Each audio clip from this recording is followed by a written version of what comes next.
صدقہ فطر اس کے بارے میں سمجھ لیں. اس کو حدیث مبارکہ میں زکوٰۃ الفطر کہا گیا ہے، اور یہ رمضان شریف کے اختتام پہ اس کی ادائیگی ہوتی ہے، اور عید سے پہلے اس کی ادائیگی کا اہتمام کرنا ضروری ہے.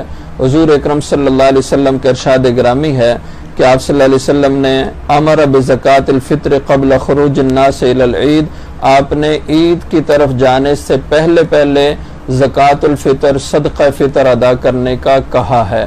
اس لیے نماز عید سے پہلے صدقہ فطر ادا کرنا ہے، اور عید سے پہلے اگر صدقہ فطر ادا کیا جائے تو پھر اس کی برکت اور اس کا فائدہ حضور نے ارشاد فرمایا. دوسری حدیث ہے، آپ نے فرمایا کہ صدقہ فطر یہ رمضان شریف میں جو انسان سے کوئی بے احتیاطیاں کبھی ہو جاتی ہیں، چھوٹی غلطیاں ہو جاتی ہیں، آداب میں کمی رہ جاتی ہے، حدیث میں اس کو لغو اور رفث سے تعبیر فرمایا کہ جو لغویات انسان سے روزے میں ہوتی رہیں تو صدقہ فطر سے اللہ تعالیٰ ان کمیوں کو دور فرما دیتے ہیں، اور روزوں کی قبولیت کا ذریعہ بن جاتا ہے صدقہ فطر.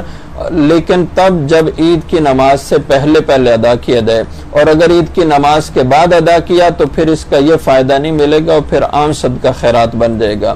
اور دوسری بات کہ کن لوگوں پہ صدقہ فطر ہے، تو جو لوگ صاحب نصاب نہیں ہیں، یعنی وہ غریب اور مستحق لوگ جن پہ زکوٰۃ آتی ہے، ان پہ واجب نہیں ہے صدقہ فطر، لیکن وہ لوگ بھی ادا کریں تو بہت بڑے اجر کا ذریعہ، کیونکہ انہوں نے بھی روزے رکھے اور ان کے روزوں کی کمی کوتاہی بھی اس کے ذریعے سے معاف ہو جائے گی. اور یہ گھر کے تمام افراد پہ، چھوٹے سے لے کر بڑے تک، سب پہ یہ صدقہ فطر واجب ہے، لازم ہے، سب کو ادا کرنا ہے.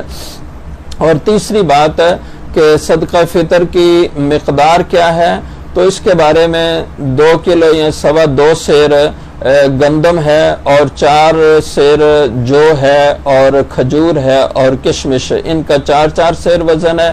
اور جو گندم ہے اس کا 2 سیر 2.25 سیر اس کا وزن ہے.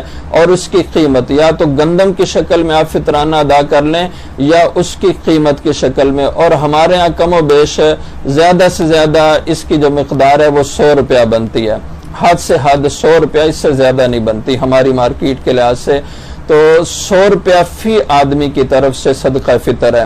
اور جن لوگوں نے فدیہ دینا ہے رمضان کے روزوں کا، شرعی عذر تھا، روزے نہیں رکھ سکے، ان کے بھی فی روزہ 100 روپیہ فطرانہ ہے. اور جن کو اللہ نے مالی وسعت دی ہے، صاحب ثروت ہیں، صاحب خیر لوگ ہیں، ان کو چاہیے کہ وہ کھجور والا فطرانہ ادا کریں یا کشمش والا فطرانہ ادا کریں. جو کی شکل میں جو والا فطرانہ ادا کرنا وہ کم و بیش 400 روپیہ فی کس بنتا ہے، اور کھجور وہ کم و بیش 850 روپیہ فی کس بنتا ہے، اور کشمش وہ کم و بیش 1600-1700 روپیہ فی کس بنتا ہے. تو اس طرح سے فطرانہ کی ادائیگی کا ہم نے اہتمام کرنا ہے.